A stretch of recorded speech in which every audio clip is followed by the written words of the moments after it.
So when we were kids, we used to play guns, and I know that kids don't do that anymore. I think now they mostly just give each other back rubs and compare participation trophies. So we'd run around in the backyard and we'd shoot fake bullets at each other, and if your friend shot fake bullets at you, you were morally obligated to die for them, because, you know, that's kind of the payoff. I shot you, and I want to see you flail around. But one day I decided that I was tired of dying, so I invented an indestructible shield. My friend shot at me, and I just announced to them, I'm not hit because shield. They're like, fine, well, then I shoot you in the leg.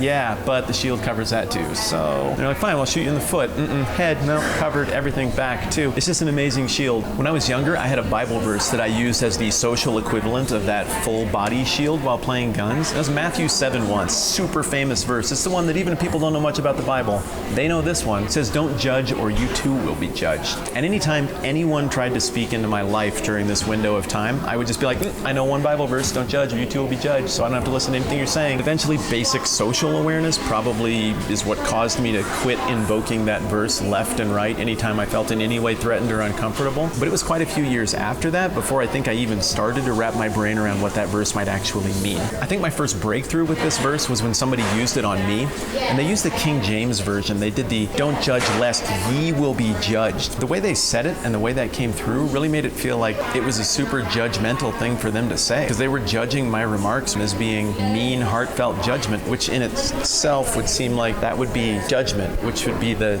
inverse of the way the thing was supposed to be. Even Jesus saying, don't judge or make judgments, because that would be judging in and of itself. I don't think it could possibly mean that. If you look at the rest of the New Testament, there are actually parts that say completely judge.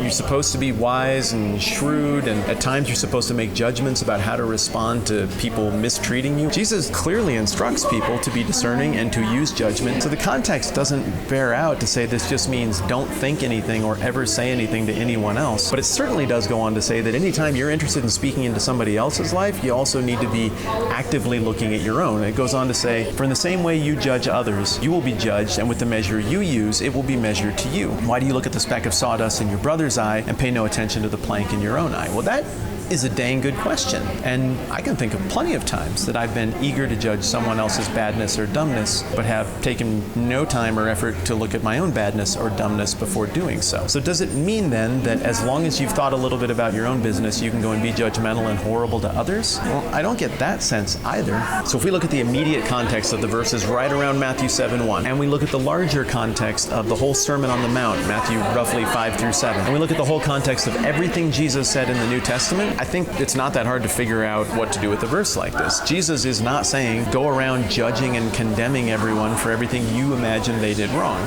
Jesus is also not saying don't think any thoughts or ever make a remark that could be construed as critical of how someone else is coming at stuff. But it seems like the point is to choose grace as the measure between us in relationships and between us and God. And then we go with that measure of grace even when other people might rub us the wrong way or do things that we find off-putting. I'm Matt Whitman, and I've partnered up with OffThePage.com to bring you this series on treasured verses of the Bible that we're systematically ruining. Remember, if we put our heads together, think hard about what we're doing, and read carefully, then together we can putt our way to biblical accuracy. We'll fix that in post.